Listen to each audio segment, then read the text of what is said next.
Shri V D Satheesan, ബഹുമാനപ്പെട്ട പൊതുവിദ്യാഭ്യാസ തൊഴിൽ വകുപ്പ് മന്ത്രിക്ക് വേണ്ടി ബഹുമാനപ്പെട്ട ധനകാര്യ വകുപ്പ് മന്ത്രി.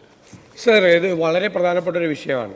ഈ ഭിന്നശേഷി സംവരണം ആയിട്ട് ബന്ധപ്പെട്ടൊരു ജഡ്ജ്മെൻ്റ് ഉണ്ടായിരുന്നതുകൊണ്ട് സംസ്ഥാനത്തെ ഏകദേശം 16,000-ഓളം അധ്യാപകർക്ക് റെഗുലർ അപ്പോയിൻമെൻറ്റ് കൊടുക്കാതിരിക്കുകയാണ്.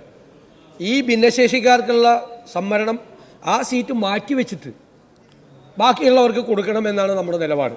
ഇപ്പോൾ NSS മാനേജ്മെൻറ്റിൻ്റെ കീഴിലുള്ള എല്ലാ എയ്ഡഡ് സ്കൂളുകൾക്കും ഈ ഭിന്നശേഷിക്കാർക്ക് സംവരണം ചെയ്ത സീറ്റ് ഒഴിച്ചിട്ട് ബാക്കിയുള്ള സീറ്റുകളിലേക്ക് നിയമനം കൊടുക്കാൻ വേണ്ടിയിട്ടുള്ള ഉത്തരവുണ്ടായി. ആ ഉത്തരവിനെ തുടർന്ന് സുപ്രീം കോടതി ഉത്തരവിനെ തുടർന്ന് സംസ്ഥാന സർക്കാരിൻ്റെ പൊതുവിദ്യാഭ്യാസ വകുപ്പും ഉത്തരവിറക്കിയിട്ടുണ്ട്. സാർ, പണ്ട് തന്നെ സുപ്രീം കോടതിയുടെ വിധിയുണ്ട്. ഒരു പൊതുവിഷയത്തിൽ ഒരു വിധിയുണ്ടായാൽ സമാനമായ കേസുകളിൽ ആ വിധി ആപ്ലിക്കബിളാണ്. അതുകൊണ്ട് ഗവൺമെൻറ് ഈ NSS മാനേജ്മെൻറ്റ് കീഴിലുള്ള എയ്ഡഡ് സ്കൂളുകൾക്ക് കൊടുത്തിരിക്കുന്ന ഭിന്നശേഷിക്കാർക്കുള്ള സംവരണ സീറ്റ് മാറ്റിവെച്ച് ബാക്കിയുള്ള അവർ നടത്തിയിരിക്കുന്ന നിയമനങ്ങൾക്ക് റെഗുലറൈസ് ചെയ്യാൻ വേണ്ടിയിട്ടുള്ള ഒരു പൊതുവായ ഉത്തരവിറക്കണം. ഇല്ലെങ്കിൽ അത് അനീതിയാണ്. ഒരുപാട് ആളുകൾ അപ്പോയിൻമെൻറ്റ് കിട്ടിയിട്ട് കാത്തിരിക്കുക. 16,000 അധ്യാപകരാണ്.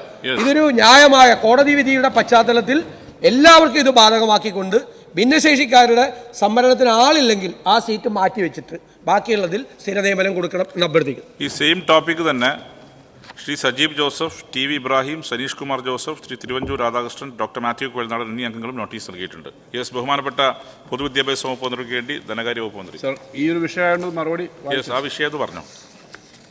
സർ, ബഹുമാനപ്പെട്ട കേരള ഹൈക്കോടതി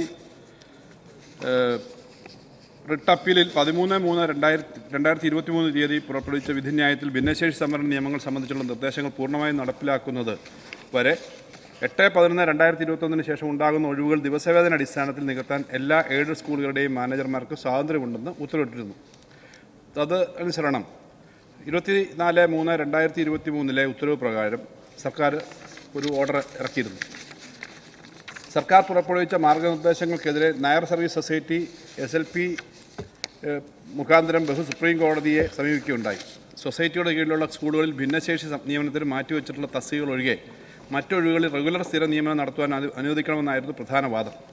ബഹുമാനപ്പെട്ട സുപ്രീം കോടതിയുടെ 4/3/2025 ഉത്തരവ് പ്രകാരം നായർ സർവീസ് സൊസൈറ്റി നൽകിയ അപ്പീൽ അനുവദിക്കുകയും സൊസൈറ്റിയുടെ കീഴിലുള്ള സ്കൂളുകളിൽ ഭിന്നശേഷി നിയമനത്തിന് മാറ്റിവെച്ചിട്ടുള്ള തസ്തികകൾ ഒഴികെ മറ്റൊഴിവുകളിൽ റെഗുലർ സ്ഥിര നിയമനം നടത്തുവാൻ അനുമതി നൽകുകയും ചെയ്തിട്ടുണ്ട്. അപ്രകാരമുള്ള നിയമിതരായവരുടെ സേവനകാലം ആവശ്യമായ നടപടികൾ പൂർത്തീകരിച്ചതിന് ശേഷം ക്രമീകരിക്കുവാനും നിർദ്ദേശം നൽകി.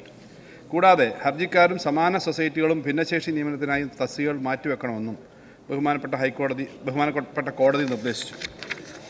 സുപ്രീം കോടതിയുടെ നിർദ്ദേശത്തിന് അനുസൃതമായി 17/3/2025 നമ്പർ ഉത്തരവ് പ്രകാരം സർക്കാർ ഉത്തരവ് പുറപ്പെടുവിച്ചു.